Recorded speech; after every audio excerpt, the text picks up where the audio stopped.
Nick, I'm here. Let's put this shit in the can.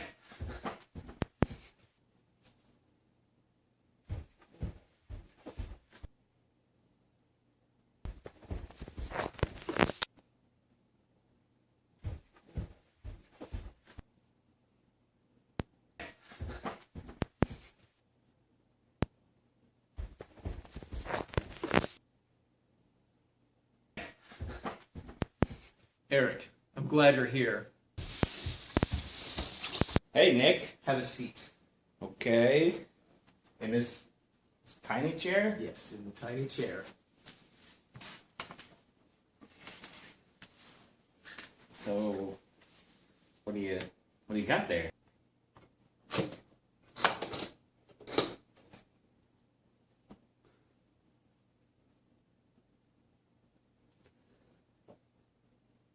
High Res by 6 Point.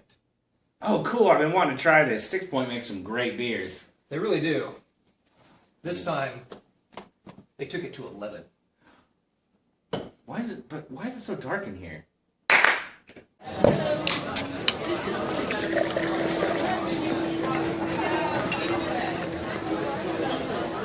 Ah, shit!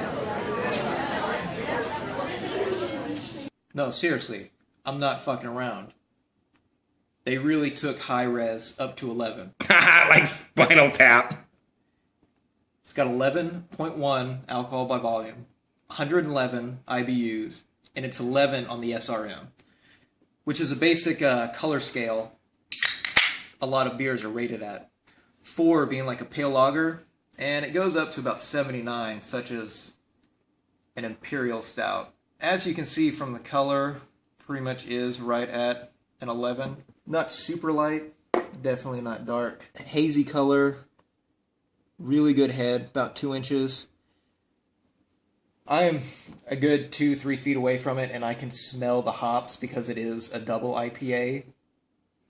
It's 6 Point's resin, but just cranked up. You were definitely right about that smell. I know. As soon as I cracked it open, I got a... You get a whiff of the hops. Oh, yeah.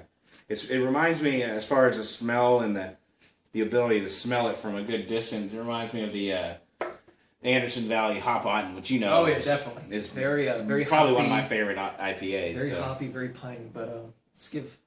Oh, it smells... I guess it...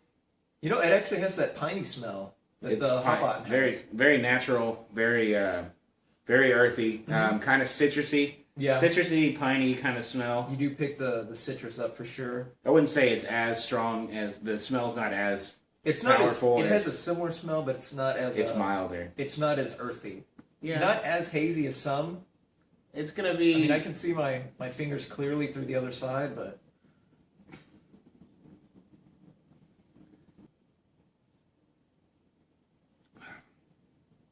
Wow.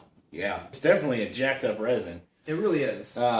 It's, I would say, compared to the IPAs I've tried in my life, which is, I would put in the 100+ category, I would say this is probably one of the hoppiers. This is nothing like that palate wrecker I did the video on. Well, no, this is... My wife won't almost divorce me because I made her try it. The one thing I can say negative about it is it does have a lingering bitterness. Yeah. Yeah, I mean... That's the one thing I can say bad about it. It doesn't really smooth itself out. I like a beer that as soon as I drink it, I know I'm drinking a beer. Mm-hmm. So an in-your-face kind of flavor isn't a bad thing, but it gets mellowed out. So it's just kind of like you have your beginning flavor, which is hoppy, bitter, and then the middle part of it is just it's cooled down with some citrus, a little bit of malt, and then the back it just kind of sticks around a little too long. It does, being that high, it almost does have the alcohol bite to it. It does, and I think that's more alcohol. I think that's what you're catching in the final finish. It's just a little bit more of the alcohol. A little bit of that, that alcohol tinge. Random Hand. You think Random Hand would like it? He might. Random Hand's actually been getting into IPAs lately. Has he? Yeah, he really has. So we're actually in Random Hand's apartment. Which is weird that they lease to a hand. I know. Well, I don't know if you can sign. Yeah, I guess you got the most important thing. That's good. It's good. He likes it. It's good. Top reviews from Random Hands. Our opinions don't matter. This is a good, I don't want to say a sipping beer. This is definitely not a session beer.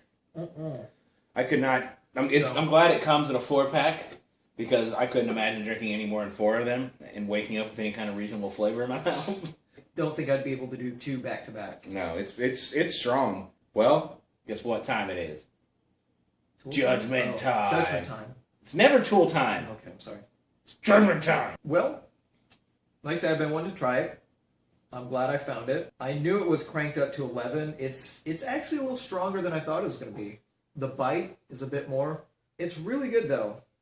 I was hoping it would be a little more, I guess, leveled out. Yeah. But it is more in your face than the regular resin. That's not bad, but it's... Right. It was a bit of a surprise the first sip.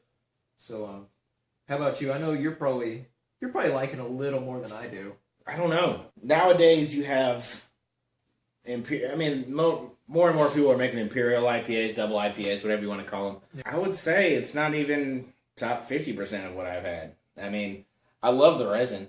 The resin was great, but I think they just, by making an intense beer, what they did was they kind of threw balance out the window and just kind of went for an extreme beer. Like I had Palate Record, but Palate Record literally has a name that tells you that this is silly. You should be, I don't even know why you're drinking this kind of. It's something you do to like show your balls off or something. Well, I just show my balls. No, but I would say it's kicked out of a lot of bars. When it comes to double IPAs, Imperial IPAs. An Anderson Valley Hop On, I know I say that a lot, but that's one of the most earthy, best IPAs you've ever had. You can go Sculpin, you can go, there's so many different options of IPAs and double IPAs. I would say try it if you like a good high IBU like I do, but I would say it's not balanced enough. Yeah, as always, check us out on Facebook, facebook.com/2brewdudes. Check out the Twitter, Nick and Eric at 2brewdudes. The Instagram, I think that's like Instagram /2brewdudes.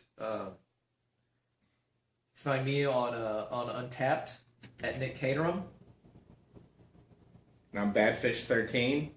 Eric finally regained his 240 something. His head. He gained on me finally. And then, of course, obviously, subscribe to the channel. We've got a lot more stuff coming up, so... Like our videos. Yeah. We actually have big plans for this show that could branch out away from more than just tasting. So. Yeah, who knows? Yep. Stay tuned. Yep. Thanks for watching. Eat taste in America. Cheers.